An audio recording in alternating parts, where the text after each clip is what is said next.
President also said that the squad needs to apologize to Israel for their support for Palestinians. Let's break it all down with my next two guests, a member of the National Advisory Board of the Trump 2020 presidential campaign, Mika Mosbacher, and Executive Director of the Jewish Democratic Council of America, Halie Soifer.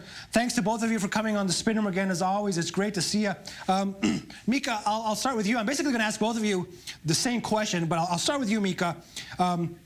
Democrats and a few Republicans have said that these tweets are racist, and now there's a discussion over whether the president himself is a racist. So here's the same question to both of you. I'll start with you, Mika. Is Donald Trump a racist?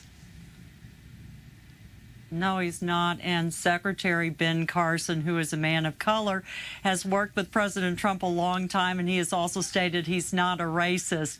What is happening in this country, and the squad is invigorating this sort of a radical left perspective that's reigniting anti-Semitism in this country, which is on the rise. And it started back in March with Representative Omar making comments at AIPAC regarding the fact that the GOP was funding AIPAC's efforts in Israel, and she later apologized for it, but she also tweeted a comment to Kevin McCarthy, the minority leader, about Israel, and it was all about the Benjamins, and that prompted a resolution in the House condemning anti-Semitism. So the worst nightmare is for Nancy Pelosi, because she has this rift of insurgents in the party, and I think it could erode the Jewish vote among Democrats going forward into 2020 elections. Okay. Well, additionally, the latest resolution from Omar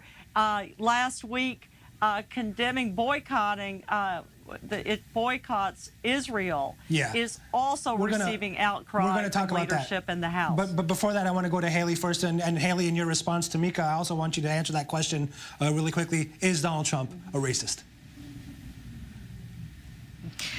What the president has done, even going back to when he was a candidate, is use hatred and division to divide Americans. He has used not only racism, but Islamophobia, xenophobia, and yes, even anti-Semitism. He has repeated conspiracy theories and anti-Semitic tropes. So he, in fact, has emboldened racism. And what he said about these 4 members of Congress was, in fact, patently racist. Racists and anti-Semites and xenophobes believe he is their ally. So we could debate whether he's a racist, but he has ignited the flames of racism in our country, and he has said racist things, including these tweets, including what he incited at that rally in North Carolina. Okay. Yeah, let's talk. And no, this will not impact the vote. As Mika said, in favor of Republicans at all. To the contrary, Jewish voters feel increasingly insecure. 73% feel less secure than they did 2 years ago. And a majority of them associate their rising insecurity with the hatred that has begun with Donald Trump. You mentioned again that North Carolina rally. I have rally. to take issue with that. Okay, go ahead, Mika, quickly, go ahead. I have to take issue with that. Well, first of all, it was unprompted for Ocasio-Cortez to compare our border facilities to concentration camps during the Holocaust. I take offense to that. My late husband was Jewish. He lost relatives in the Holocaust, and that minimizes the 6 million deaths that occurred during that time. So I think that that had nothing to do with Donald Trump. There's a crisis at the border. I think Americans would like the Do-Nothing Congress to fix the border crisis that both sides now acknowledge. As far as the chant goes at the rally in North Carolina, it was started by those supporters in the audience. President Trump has distanced himself from the chant. I doubt that this happens. Well, wait a minute, Mika, I want Mika, before you go on, I want to say, first of all, he distanced himself in the beginning, but then he said later on that they were incredible patriots. So it almost sounds like a repeat of Charlottesville in a way. But let's look at the rally again in North Carolina, where he said he tried to stop the chanting immediately. Let's have a listen and see how long it took. Let's have a look. Why didn't you stop them? Why didn't you ask them to stop saying that? Well, number one, I think I did. I started speaking very quickly. It really was a loud, I disagree with it, by the way, but it was quite a chant, and I felt a little bit badly about it, but I will say this, I did, and I started speaking very quickly, but it started up rather fast, as you probably noticed.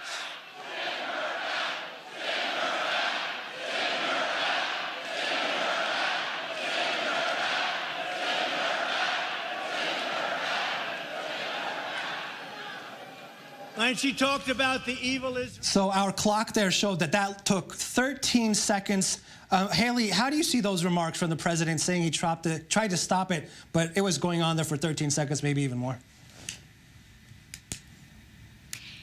As with so many things the president said, it's just patently untrue. And for Mika to blame the chanters is to completely ignore the racist-in-chief, or the chanter-in-chief, who started this and incited this hatred and this language to be used against these four congresswomen, going back to his tweet on Sunday and carried through the entire week up until that rally on Wednesday, when that audience literally repeated the sentiments and language of our president. And he stood silently by for 13 seconds. Moreover, as you pointed out, he disavowed his own disavowal. So there's no question that this was started with the president. He is responsible. And we can disagree with these members of Congress. Our organization has disagreed with 3 of them on Israel and noted that 2 of them have said anti-Semitic things.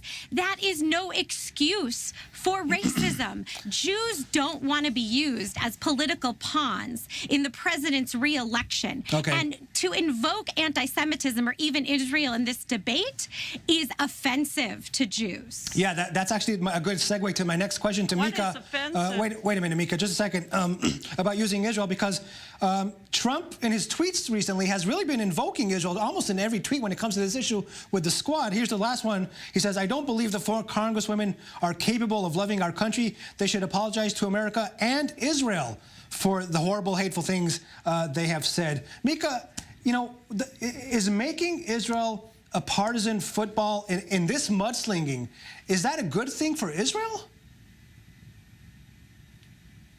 Well, I look at the fact that Israel is such an important strategic partner, especially with what's going on with the provocations with Iran in the region. And I think that, secondly, we have to think about the fact that the United States has had $3 billion worth of aid over the last decade to Israel. They have shut down the F-35 sales to Turkey while allowing Israel to purchase F-35 fighter jets. President Trump has done what no other American has had the courage to do as president, and that's to recognize the Golan Heights. What he is doing is to push back against what the Department of Justice has said recently in a conference last week that was kicked off by Attorney General Barr, that anti-Semitism is on the rise in the United States since 2014. The FBI has identified a number of groups, including BDS movement on college campuses, that are inciting violence against Jews. Look at what happened at the Tree of Life Synagogue in Pittsburgh. I think that there is a rise in anti-Semitism going back to 2014 that certainly has nothing to do with President Trump. I think he's an easy scapegoat for these issues, but I think that it is emanating as well from the Democratic Party. I do know, Heidi, your organization does some great work with anti-Semitism, and I have to congratulate you for some of the great things your organization has done. Okay, Halie, just, you know, before we go, we have a few minutes left. Last week, as Mika mentioned before, Omar and Tlaib, they introduced a bill that opposes, quote, opposes unconstitutional legislative efforts to limit the use of boycotts to further civil rights at home and abroad, and affirms Americans' rights to pursue boycotts in pursuit of civil and human rights at home and abroad. And they're being joined by civil rights icon, Congressman John Lewis. Where do you stand on this? Should Americans have the right to boycott Israel, or for that matter, any country that they want to? Well, these are the two members of Congress, Omar and Tlaib, the two out of over 270 Democrats in the House and the Senate And John who Lewis. do support the BDS movement, and we have differed with them on that. Yeah. We have differed. We strongly oppose the global BDS movement, and we are not supporting that legislation, though we support every American's right to free speech. But importantly, whether you differ with a member of Congress or any American for that matter, racism and hatred from which we've seen the president espouse, not only in the past week, but throughout his presidency, is never justified. Two wrongs do not make a right here. And what the president said is unjustifiable. The relationship with Israel should not be a political football. The $3.8 billion in aid that was finalized under President Obama for the next 10 years, that should not be politicized. We strongly support that going forward. And this administration has aimed to politicizing it, including by using Israel as a justification for the president's racist screed, and we reject it. If you could just both answer really quickly to two members of the squad, Tlaib and Omar. Mika are going to visit Israel in a few weeks, and there was a possibility that they wouldn't be allowed in because, according to Israel's anti-boycott laws, Israel could prevent them from coming in. What do you make of the Israeli decision to allow them in? Really quick answer. Well, I think Israeli Ambassador Dermer has said that out of respect for the U.S. and the U.S.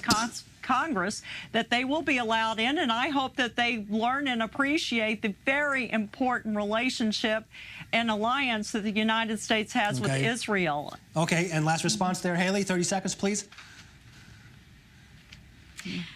They should definitely be allowed in. They are members of Congress. They were elected by their constituents, and it's very important that they see on the ground exactly what is happening there, and they must, see both sides, of course, to get that perspective. But it's important that they visit, and I think it was the right decision to let them in. Okay, that's going to be a visit that a lot of people are going to be watching. I appreciate you both, as usual, for coming on the show. Mika Mosbacher and Halie Soifer, thank you very much for joining me today on The Spin. It was a pleasure.